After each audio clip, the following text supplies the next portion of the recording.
Even the sweetest of cats, they'll typically, if they get to interact with enough people, find someone they just don't gel with. Someone who perhaps literally and figuratively rubs them the wrong way. Have you concluded that your cat really has it out for a specific person? Have you witnessed it? The cold behavior, the aloofness, perhaps the absolute aggression. In this material, we'll talk about why cats can hate someone and how in some cases it can be immediate. Interesting topic, and I've got you covered. Stay tuned.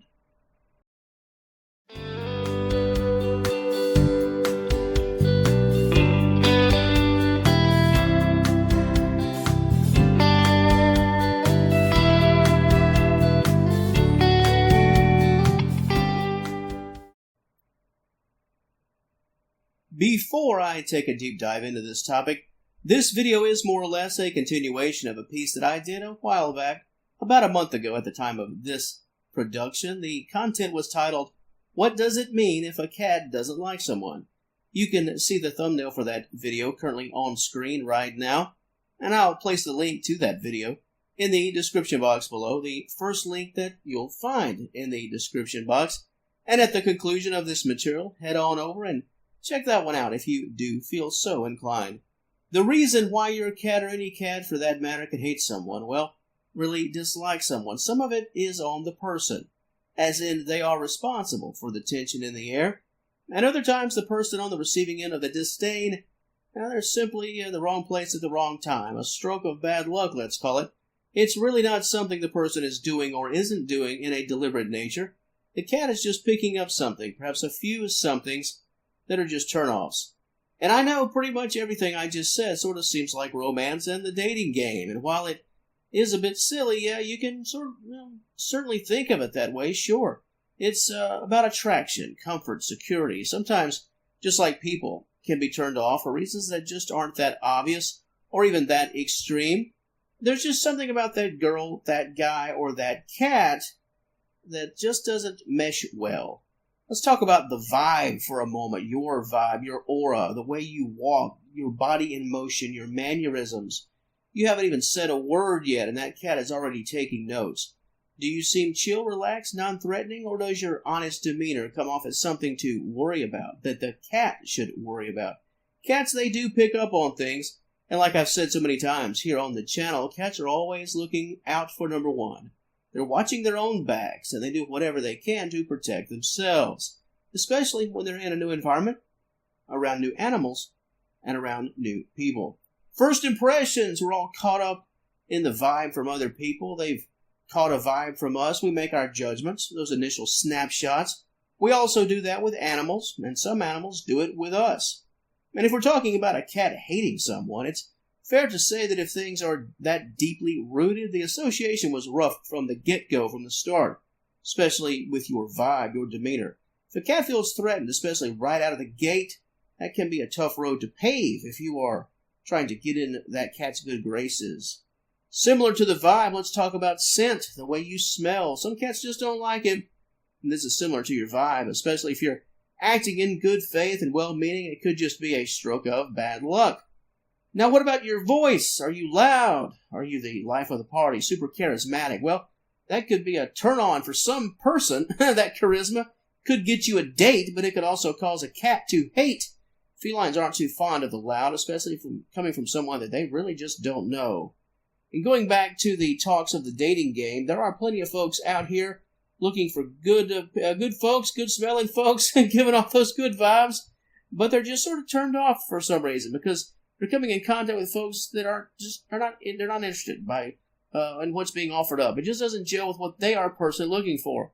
And I would say it's fair to assume that if you're watching this video, you're at a loss. You've come here for the answer. That's why your cat hates someone. Just the fact that you're curious, that tells me that you're not up to no good. Because if you weren't acting right, you wouldn't have to wonder why your cat doesn't gel with you, doesn't mesh with someone else. I have a strong feeling that you'd know why. You'd know the answer. So, as we are acting in good faith, and because the goal here, the angle is that we are a family-friendly channel and family-friendly content, I'm not going to talk about some of the most obvious reasons why a cat would hate someone, because, hey, if someone out there is acting wild and not treating an animal with respect, yeah, let's just not go there. The hate is likely warranted, Just saying. Now, getting back on track here, let's talk about aggressive behavior. And here again, I don't mean physical aggression. I'm talking about aggression with the context that you desire the animal to like you. You're overzealous, too eager, over anxious.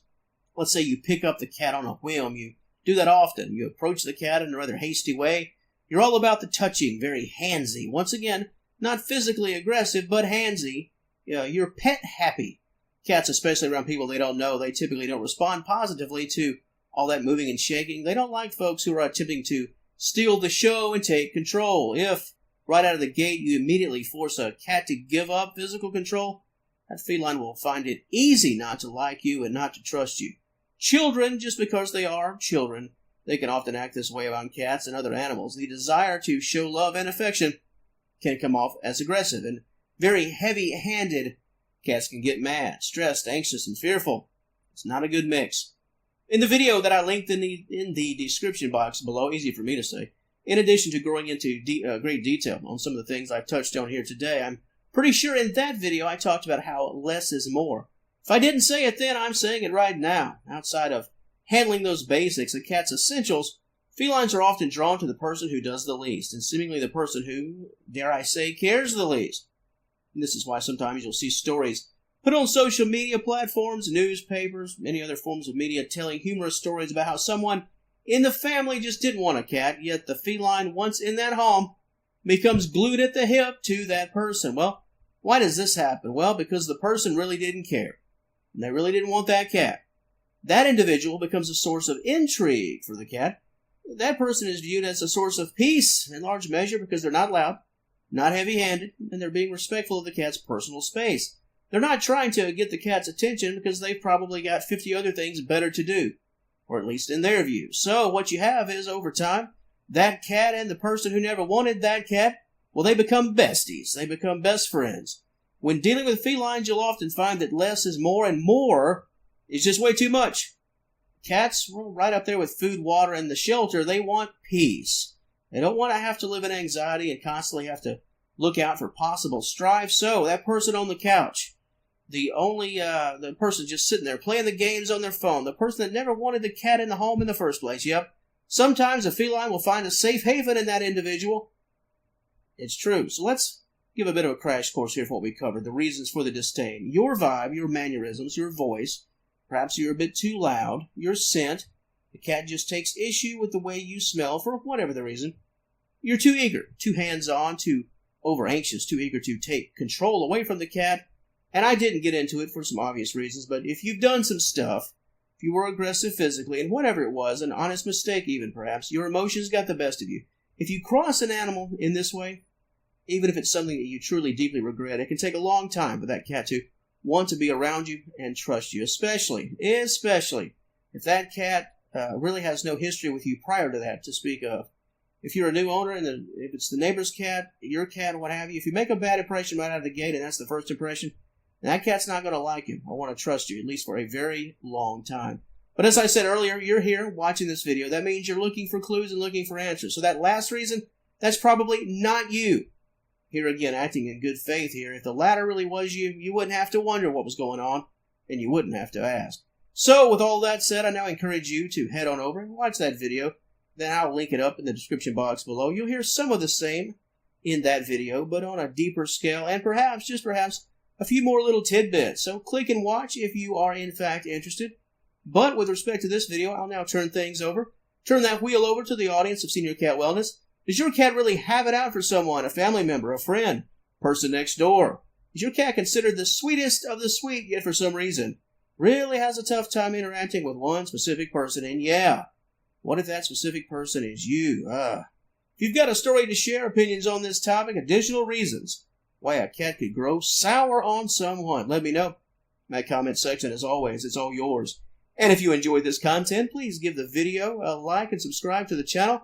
I'd love to have you as a member of the Senior Cat Wellness family. And until next time, thank you so very much for watching, and I will talk to you later.